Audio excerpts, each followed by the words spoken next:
Hello, and welcome to the episode of Todd Talks. When Todd Talks, people listen. It's no use. Hopefully. Yeah. This is gonna be another fun one, ladies and gentlemen, and I am endeavoring.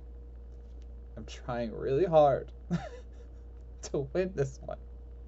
I'm on a losing streak, ladies and gentlemen. All right. I mean, remember I didn't pick Raid and Excalibur, so I honestly probably would have picked that one wrong too. But Boba Fett, Predator, Wick Bond, and Adam Apocalypse. I am 3-0 and 3. Okay, of the last three death battles that I made videos for.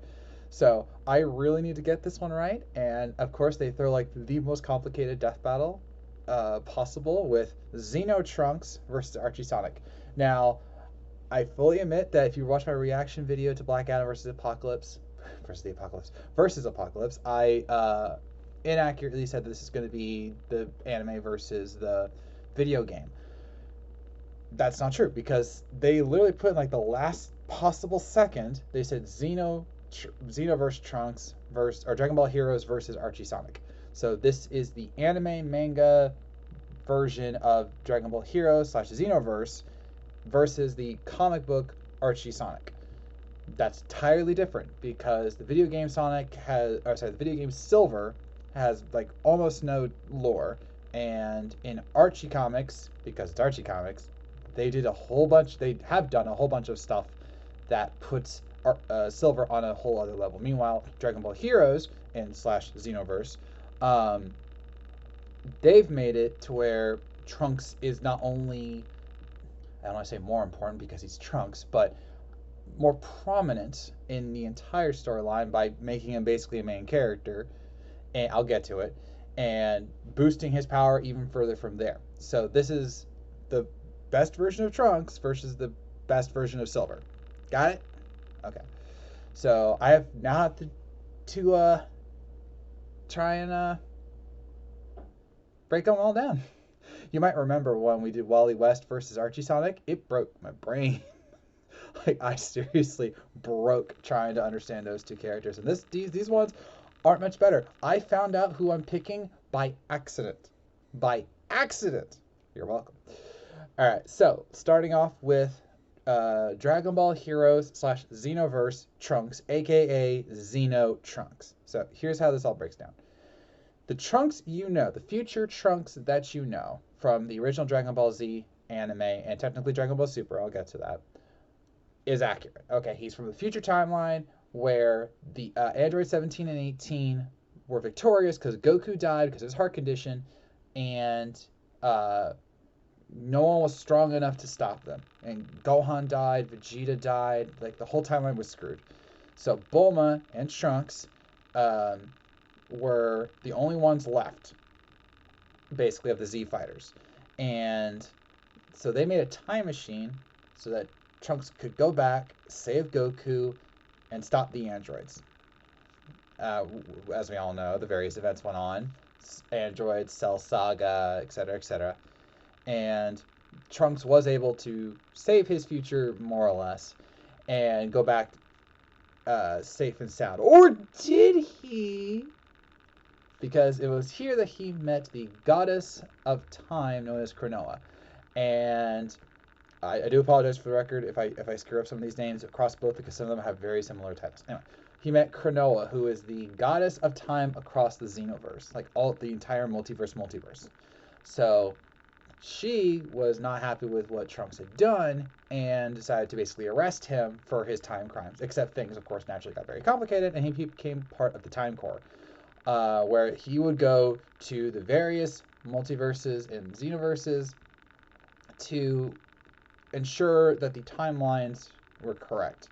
So if you recall the preview, basically every Dragon Ball story that we've had is a timeline, essentially. And that includes Dragon Ball GT, that includes some of the more spin-off material, that includes the old Dragon Ball movies, like with the original Broly and Cooler and all of them. It's all canon in the Xenoverse because each one is its own universe. Okay? So as part of the Time Corps, and with the blessing of Cronoa, Trunks, along several other characters, would go and fight the various enemies who are trying to disrupt the timelines. I'm glazing over a lot. I know. Again, this is very complicated stuff.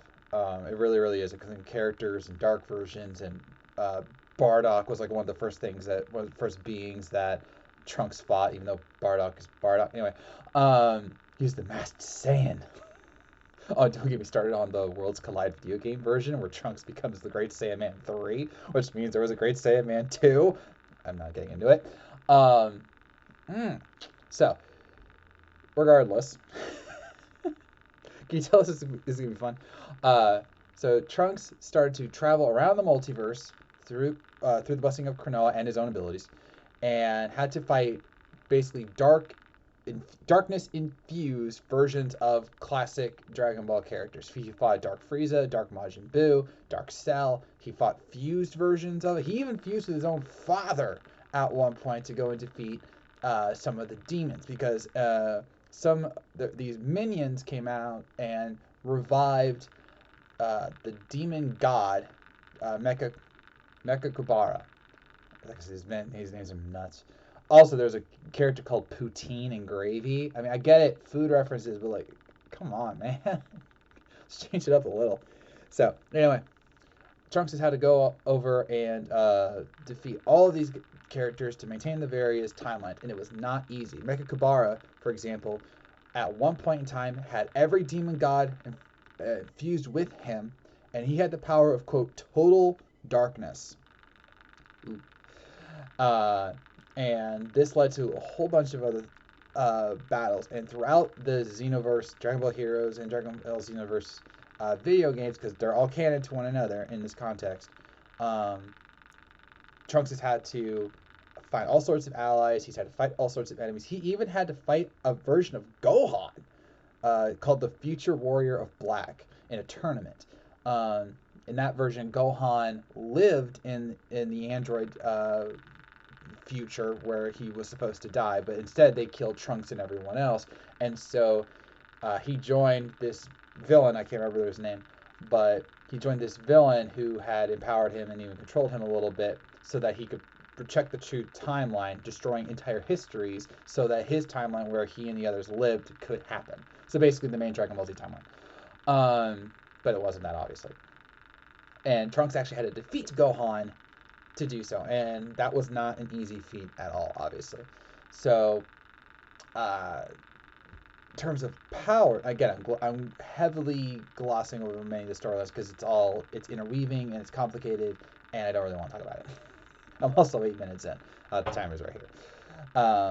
So, in terms of powers, Future Trunks has basically Xenotrunks has basically the same powers as Dragon Ball Z up to a point.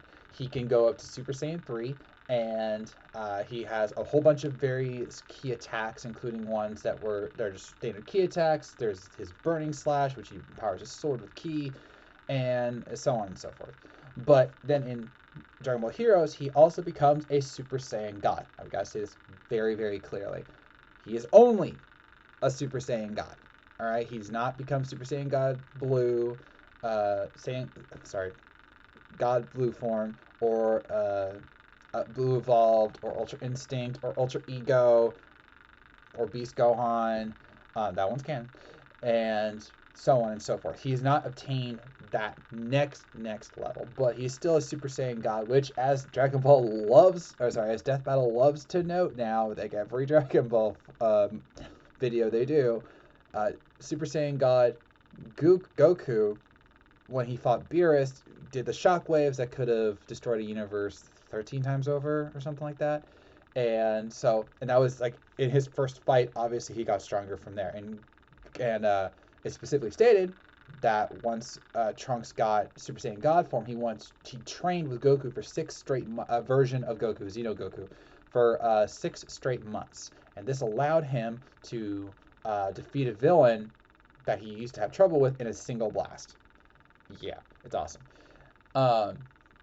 So his power is still up there. But that being said, he's not invincible, obviously. He has had multiple fights where if he didn't go to the right form, he would lose. And Beerus, who of course showed up in the series. Of course I showed up in the series. There was good food there. Okay. I think I do a good Beerus. And Whis, but I'll say that for another time. Remember, I got Beerus right. I totally picked Beerus over Galactia. But, so I'm sorry. But Beerus showed up, and he was able to defeat Trunks with ease, because as we've seen in the main anime, Beerus is still on that higher level that even Goku and Vegeta and Ultra Ego and Ultra Instinct have problems with. So he's definitely stronger than Trunks there. But still, that's a high bar. And as we all know, God of Destruction, basically a universe destroyer. Not as good as Grand Zeno, obviously, but still close. Now, the key equipment that I want to talk about he is time travel and his sword. Um, Again, I've never watched Dragon Ball Hero, so I'm sorry if I am mistranslating it. But based on how I've seen it, there is a device that they can use, Trunks or Xenopan and certain other ones, so they can time travel to the universe. I'm pretty sure I saw that in the preview that was on his arm. It's also stated that I keep saying Gohan or Goku. Trunks, Xeno Trunks, can actually fly through time. This was implied in the video games where he was chasing after a couple characters. Again, I apologize if I'm mistranslating that, but he is fast enough to travel through time. At least that's how I interpreted it. And he even got a time machine blessed by Cronoa so that it wouldn't affect the timeline as much as it could have, like when he did in the main Dragon Ball series. So he is a time traveler, and in fact, he's arguably a better time traveler now than he is in the main anime, which would explain because of all the dimensional traveling and such they have to do. Then there is his sword. Now, we of course know about the standard variations of his sword, including the Dragon Ball Super sword, which is canon in Heroes. It's, as I noted in the Death Battle preview, it's heavily implied that he has done the Goku Black Art in some capacity, who he can do the Spirit Bomb sword should he need it. But he might need it because of a thing called the Key Sword. This was a weapon given to him by the Hero of Time. Not that one, not that one, that one. I love that, but that was great. And it was this that he used to fight I gotta say this correctly, Time Unleashed form of Mechakabara, who was again fused with all the demon gods and had total darkness inside him, and was actually strong enough to unleash black holes, which Future Trunks, Xeno Trunks, was able to just slice through. It was a lot. So it's a lot. This sword was strong enough to seal away the demon lord, and even, I gotta say this right, negate his powers and remove certain power states that he was in, including transforming this once fused god into an old man, which he sealed away.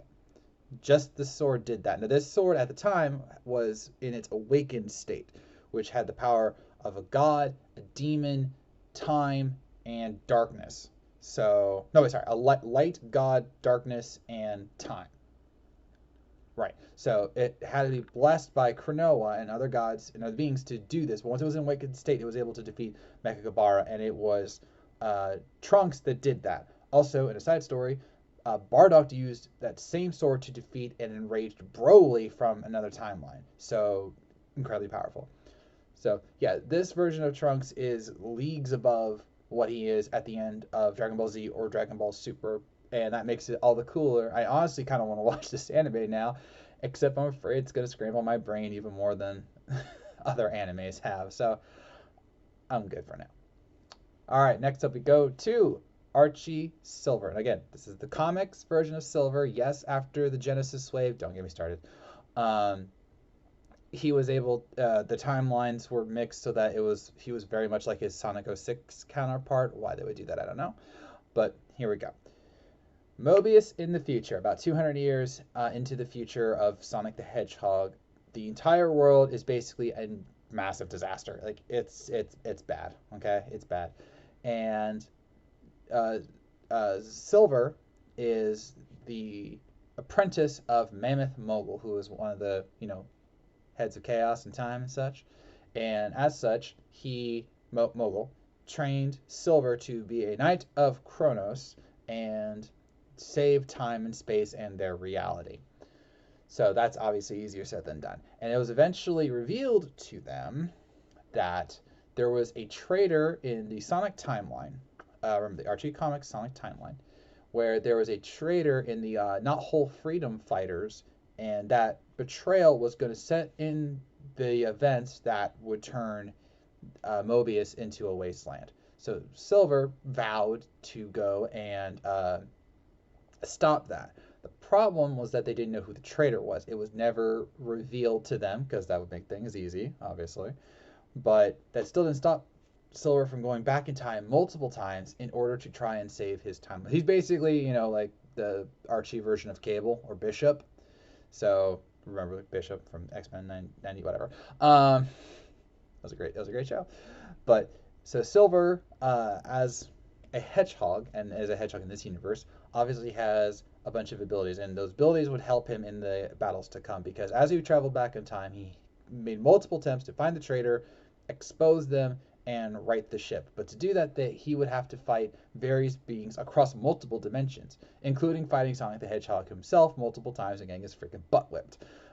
Sonic, fastest thing alive, especially in Archie comics. He's had to fight Interjack, he's had to fight Freet, he's had to fight Scourge the Hedgehog, including using his abilities to stop Scourge while he was in his super form, which is not easy to do. And sorry, I blanked there. He's had to face multiple threats and across all these dimensions, as I noted, and this has led to him being technically one of the strongest hedgehogs out there, even though he is entirely different from Sonic and Shadow and even Knuckles, who is of course an echidna. As I noted in the preview, Sonic, Shadow, Knuckles, Silver, there we go, is not as strong as Knuckles, nor is he as fast as Sonic, but what he makes it up for is in his psychokinetic ability. He is an incredibly powerful psychic mind, to the extent that he can lift whole mountains, mold things that he grabs into things like giant fists for battle.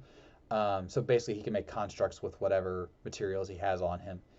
He can even slightly use telepathy to get into a person's mind, though it's stated that he only has certain abilities he can do here. He can't read people's minds, but he can talk with them. He can cause them headaches and so on and so forth. But if he does it too much, it gives him a migraine, and no one wants a migraine.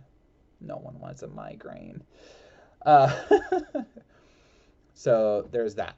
But his powers are not to be underestimated. And like with Shadow and Sonic, he can go into a Super Silver form, which gives him a brief power boost and allows him to be invulnerable and again have that stat boost, which makes him incredibly powerful and near invincible for as long as it lasts.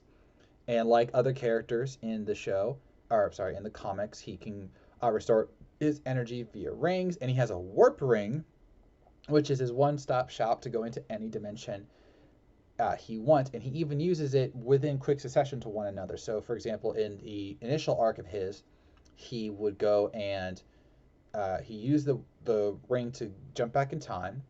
Yes, I'm going to get to chrono control. To go back in time. Then he used the warp ring to go to another dimension, and then he used the warp ring to do another direction, like right afterwards. So it's not like, oh, I have to wait like 5 minutes before the ring is ready. It seems like, okay, let's go, and you're done. So think of it like a dimensional wish ring. Wherever he wants to go, all he has to do is think about it, and he's there. So that is very, very handy for sure. Um, in terms of his overall power, in the later arc, post Genesis Wave, which I'm still not going to talk about, post Genesis Wave, his kinetic abilities are actually able to shut dimensional gates because they were popping up due to the effects of the Genesis Wave. Basically, Genesis Wave rewrote the universe, okay? And this caused rifts in time. Think of it like excursions from the Marvel Comics or the now MCU. And it's causing rifts in dimensions, and he could use his telekinetic powers to shut it. So he's had a lot of adventures, and he's still trying to save his timeline. And that has caused him a lot of problems because while Silver is a very, I don't want to say this, he's a very noble hedgehog. I would say he's definitely more noble than noble. let's call it pure nobility, I guess. Not in terms of royalty, but that he wants to save the future. Like Sonic at times don't care as long as he has his fun and stuff, and Shadow's Shadow. But Silver wants to save the future. He wants to save his master. He wants to save his Echidna friend who was mentor to him, Edmund, I believe it was, and he wants to save everybody. But he's so willing to do that, he's willing to rush to conclusions. He thought multiple people were the traitor in the Not Whole Freedom Fighters before he finally, through someone else's help, found out that it was actually Sally Acorn. Spoilers! And then he found out that it wasn't actually her fault that she was a traitor. It was an unintentional action that led to the destruction of everything. So, yay. Anyway, in fact, he accused one person, not knowing that they were actually in a coma right now at the time, um, because they had sacrificed themselves to try and save others. And Sonic was not happy about that at all. In fact, Sonic straight up told him to leave twice. He's like, dude, leave. I don't want you around here. You keep making accusations, and I don't believe any of my friends would be traitors, which he was technically right. Sally Acorn, again, it was an unintentional accident that led to the destruction of the world by her hand. Again, it's very complicated. Don't get me started. She was turned into a robot.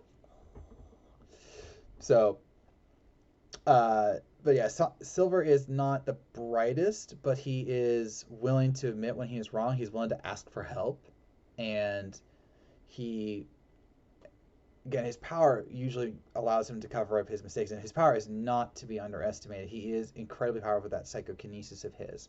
It's just that power ain't enough at times to save the timeline, as Trunks also can attest to. Sometimes you need to have the right people by you and the right tools to get the job done. But even with that, Silver has proved himself over and over again in the comics to be a dimensional warrior and to be a time traveler. And with chrono control, he can actually go to any time he wants, which is why he's able to jump back and forth between timelines.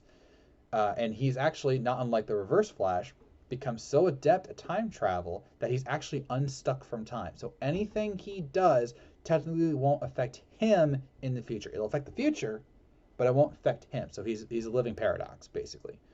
Obviously, he could still die, and in fact, in one of the comics, he was captured and turned into a robot master. It was weird, but what was his name?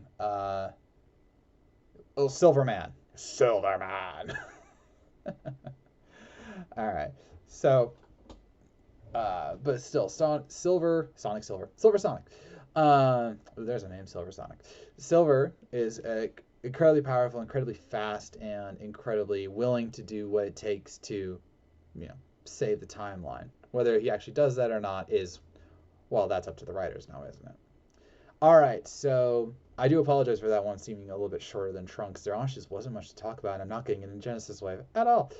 But who wins between Xeno Trunks and Archie Silver? Okay. I heard a very convincing argument for Silver, and it was that his psychokinetic abilities would be a perfect counter to everything Trunks can do. Technically speaking, that's actually accurate.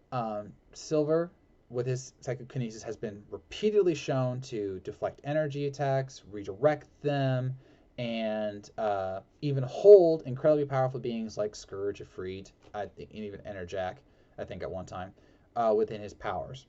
So, in theory, it would be easy enough for him to hold on to Trunks in order to defeat him, potentially. Trunks, though, Xeno Trunks, has a few things that I feel might just tip the scale, and if not obvious, I'm going to lean to him for this. The first one, as another person mentioned to me, while Silver is a arguably better time traveler beforehand, by the time the Xenosaga is done, Trunks is well versed in how to do time travel. And again, as I mentioned, he was shown to actually fly through time, so that's not an issue anymore. Second, when it comes to power output, speed output, and stamina output, Trunks, based on what I've read, Trunks outclasses him in Silver in most ways. Because of the Super Saiyan scaling, which we have seen multiple times over, Xeno Trunks is so much faster than light. And he was like, wait a minute. Sonic is super faster than light in the Archie comics. Silver's not as fast as Sonic. Okay? Like it's specifically stated. They mentioned that in the death battle. He's not as fast as Sonic. And that's fine because he never needed that. His thing was always, psychokinesis. Also, he can hover. He does not fly. He uses his own powers to help him that.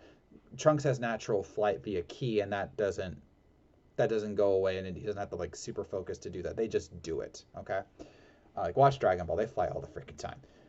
Also, uh, while it's true that both of them have stamina limits, much like they talked about in the Vegeta battle with Thor, it's a great episode.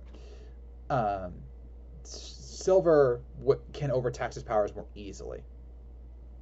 Trunks has a limited ki pool, but he has to go and abuse it to get rid of it, especially in the Xenoverse. All right, he's fought multiple people all at once who are high level of ability, and he was able to withstand them.